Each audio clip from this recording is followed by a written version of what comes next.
유네스코 세계기록유산이자 국보 제151호인 조선왕조실록, 조선시대의 역대 왕들의 통치 기록을 집대성한 역사 문서로서 조선의 정치, 외교, 경제, 군사, 문화 등 다양한 분야에 관한 정보를 상세히 담고 있습니다. 조선왕조실록은 한국 역사뿐만 아니라 세계사적으로도 중요한 사료로 평가받고 있으며, 이를 통해 조선의 통치 체제와 왕실 문화, 당시 백성들의 삶을 상세히 이해할 수 있는 중요한 자료가 되기도 합니다. 그런데 약 472년의 조선 왕조의 역사를 담은 조선왕조실록, 그곳에서 눈에 띄는 단어 괴수가 등장합니다. 이상한 짐승이나 기이한 동물을 가리키는 말인 괴수는 조선왕조실록에 크게 3번 등장하게 됩니다. 정말로 조선에 괴수가 발견됐던 걸까요? 오늘은 조선왕조실록에 기록된 괴수에 대해서 알아보도록 하겠습니다.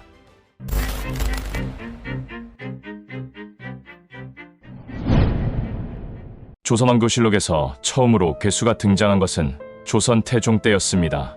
정확히 말하자면 괴수가 아닌 괴어가 포획됐다는 기록이 남아있었죠. 과연 태종 5년 을유년에 어떤 일이 있었던 걸까요? 1405년 11월 20일 괴이한 물고기를 잡다. 큰 고기 6마리가 바다에서 조수를 타고 양천포로 들어왔다. 포 옆에 백성들이 잡으니 그 소리가 소가 우는 것 같았다. 비닐이 없고 색깔이 까맣고 입은 눈가에 있고 코는 목 위에 있었다. 혈령이 아래였더니 그 괴기를 가져다가 갑사에게 나누어 주었다. 이것이 조선시대 최초로 남아있는 괴어에 대한 기록입니다. 겉표면에 비닐이 없고 색깔이 까만 생명체라고 말로만 들으면 도저히 감이 안 잡히는데요. 당시 조선시대 사람들도 이 괴어는 충격적이었습니다. 평소 보기 힘든 큰 크기의 물고기에다 그 형태가 기이하기까지의 사람들 사이에서 큰 관심을 불러일으켰죠. 하지만 당시 조선 사회에서는 이러한 비정상적인 자연현상이나 동물의 출현을 불길한 징조로 여기는 경향이 강했기에 이 사건은 단순한 물고기 포획 이상의 의미를 지녔다고 전해집니다. 조선왕조실록에 큰 고기 6마리가 바다에서 조수를 타고 양천포로 들어왔다라고 기록되어 있습니다. 양천포는 지금의 서울시 가양동이며 한강에서 포획한 것으로 추측되고 있죠. 그리고 많은 학자들이 이 괴어에 대해 조사를 했습니다. 비늘이 없고 입이 눈 근처에 있으며 코가 목 위에 있는 생명체는 상괭이로 추측된다고 합니다. 상괭이의 경우 바닷물과 민물 두 곳에서 생존 가능한 생명체이며 그 당시 황해에 주로 서식했다고 합니다. 상괭이의 기록은 태종 때만 있는 기록이 아닙니다. 1546년 이수광의 지봉유설에도 크기가 되지만하고 색상이 희며 머리 뒤에 구멍이 나 있다고 적혀 있었으며 1814년 정약전의 자산어보에 상광어, 해도너라는 이름으로도 등장을 했기에 학자들은 이 괴어가 상괭이라는 고래라고 추측하고 있습니다. 두 번째로 괴수가 등장한 시기는 중종 때였습니다. 기록에 따르면 1511년 5월 9일 기이한 짐승이 나오다. 밤의 개 같은 짐승이 문소전 뒤에서 나와 앞 묘전으로 향하는 것을 전복이 괴이하게 여겨 쫓으니 서쪽 담을 넘어 달아났다. 명하여 몰아서 찾게 하였으나 얻지 못하였다. 심전은 들짐승이 들어갈 곳이 아니고 전날 밤에 묘원 소나무가 불타고 이날 밤 짐승의 궤변이 있었으니 며칠 동안 재변이 자주 보임은 반드시 원인이 있을 것이다. 이것이 괴수의 첫 등장입니다. 기록에 나와 있는 문소전은 태조입이 신의왕환 씨를 모신 사당으로 괴수가 그 뒤에서 나왔다고 전해지며 궁 안에 어슬렁거리는 괴수가 있는 것을 발견하고 국내 경호실에서 이를 쫓았으나 놓쳤다고 합니다. 이때는 단순한 해프닝으로만 여겼던 것인지 아니면 들짐승을 잘못 본 것으로 치부한 것인지 사건은 그 자리에서 마무리를 씁니다. 조용한 날이 이어지던 어느 날 6월 17일 사건이 발생하게 됩니다. 기록에는 정원이 아래였다. 간밤에 솟아부는 갑사 한 명이 꿈에 가위 눌려 기절하자 동료들이 놀라 일어나 구려하느라 떠들썩했습니다. 그래서 제군이 일어나서 보았는데 생기기는 삽살개 같고 크기는 망아지 같은 것이 취라치방에서 나와 서명문으로 향해 달아났습니다. 이 사건을 계기로 국내에 괴수가 출몰한다는 소문이 삽시간에 불어났고 결국 중종의 귀에 들어가게 됩니다. 순식간에 궁궐의 분위기는 공포로 바뀌었으며 이 괴수에 대해서는 삽살개같이 생기고 망아지 정도의 크기의 비린내까지 풍긴다고 전해졌습니다. 이 괴수의 정체는 과연 무엇일까요? 괴수에 대한 음모론은 계속해서 퍼지고 있고 유언비어들과 공포를 수습해달라는 상소문들이 올라오고 있었지만 중종은 이에 대해 그 어떠한 비답을 내리지 않았다고 합니다. 이 괴수에 대한 공포가 조성될 당시 중종은 세자의 거처를 옮긴 후에 자신의 거처를 옮긴다는 의사를 언뜻 내비쳤고 신하들은 중종을 말리기 시작했습니다.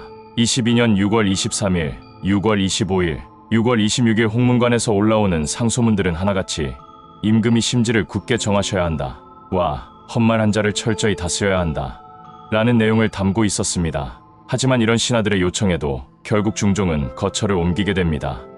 조선왕조실록에는 25년 7월 16일 대비전, 대전, 중궁전, 세자빈, 세자가 경복궁으로 이어하다. 대비가 거처하는 침전에는 대낮에 괴물이 창벽을 마구 두드린가 하면 요사한 물건으로 효용하기도 했다. 상이 곁에 모시고 있지 않을 때에는 못하는 짓이 없이 마구 난타했으므로 이어한 것이다. 라고 기록되어 있습니다. 거처를 옮긴 후에도 괴수는 궁궐에 꾸준히 출몰하게 되었다고 전해지며 27년 금군이 괴수를 발견한 것을 마지막으로 조선왕조실록에 실린 중종 때의 괴수는 막을 내립니다. 그런데 이 녀석이 그 다음 세대인 인종 때 또 한 번 나타나게 됩니다. 상께서 승하하시던 날에 경중 사람들이 스스로 경동하여 무사람이 요사한 말을 퍼뜨리기를 괴물이 밤에 다니는데 지나가는 곳에는 검은 기운이 캄캄하고 무수레가 가는 듯한 소리가 난다. 서로 전하여 미친 듯이 현혹되어 떼를 지어 모여서 함께 떠들고 고라로부터 내거리까지 짐을 치며 쫓으니 소리는 성안을 진동하고 인마가 놀라 피해 다니는데 순졸이 막을 수 없었다. 중종의 머리를 시끄럽게 했던 괴수가 인종 때 다시 한번 나타났던 것입니다. 그런데 이게 무슨 우연의 장난일까요? 괴수는 인종이 죽은 날 나타났으며 그 다음 날인 7월 2일을 마지막으로 종적을 감췄다고 합니다. 이 괴수? 도대체 정체가 무엇이었을까요? 다수 학자들은 괴수의 존재가 실제로 존재하는 것이 아닌 정치적 상황에 입각하여 부풀려지거나 거짓일 가능성이 높다고 말하기도 합니다. 특히 중종과 인종 시기는 정치적 갈등과 사회적 불안정이 극대화된 시기였습니다. 중종 시기에는 중종반정 이후 왕권이 신하들에 의해 견제되었고 기묘사화와 같은 사건으로 인해 정치적 혼란이 이어졌습니다. 또한 인종 시기 역시 짧은 재위 기간 동안 외척 세력 간의 갈등이 깊어졌으며 문정왕후를 중심으로 한 권력 투쟁이 일어났습니다. 이런 상황 속에서 괴수나 괴생명체의 출현은 백성들에게 공포감을 주고 이를 불길한 징조로 여겨 당시 정치적 상황과 연결지어 해석되었을 수 있다고 추측하고 있습니다. 반면 조선왕조실록 자체가 당대에 기록된 신빙성이 높은 기록물 중 하나이기 때문에 괴수의 정체에 대해서 다소 과장된 부분이 있을지언정 있는 그대로가 담겨져 있을 것이란 주장도 있습니다. 혼란한 시기에 나타났던 정체 모를 괴수. 이 괴수는 역사상 가장 미스터리한 존재로 남아있으며 이를 모티브로 2018년도의 영화 물괴가 제작되기도 했습니다. 마지막으로 영조 23년에 발생한 괴수 포획 사건이 있습니다. 평안도에 나타난 괴수를 병사가 잡아 가죽을 올려보내다. 괴수가 있었는데 앞발은 호랑이 발톱이고 뒷발은 곰 발바닥이며 머리는 말과 같고 코는 산돼지 같으며 털은 사냥 같은데 능히 사람을 물었다. 병사가 발포에 잡아서 가죽을 올려보내왔다. 임금이 여러 신하들에게 물으니 누구는 얼룩말이라고 했고 누구는 맥이라고 하였다. 여러분은 이 설명만 듣고 어떤 괴수일지 짐작이 가시나요? 영조 때의 괴수는 아직까지도 미스터리로 남아있으며 확실하게 특정 지어진 생명체도 없습니다. 대표적으로 조선왕조실록에 기재되어 있는 괴수 이야기 3개를 소개했습니다. 여러분께서 이 이야기를 들으신 후에 실제로 저런 괴수가 있었을지 아니면 허황된 이야기일 뿐인지 생각이 많으실 것 같은데요.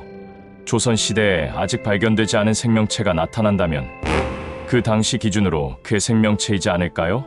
오늘날이 돼서야 밝혀진 괴생명체의 정체도 있지만 아직까지 미스터리한 존재로 남아있는 괴생명체도 있습니다. 오늘 영상 어떠셨나요? 재밌게 보셨다면 구독과 좋아요 부탁드리며 지금까지 조선왕조실록에 기록된 괴수들에 대해서 알아봤습니다. 시청해주셔서 감사합니다.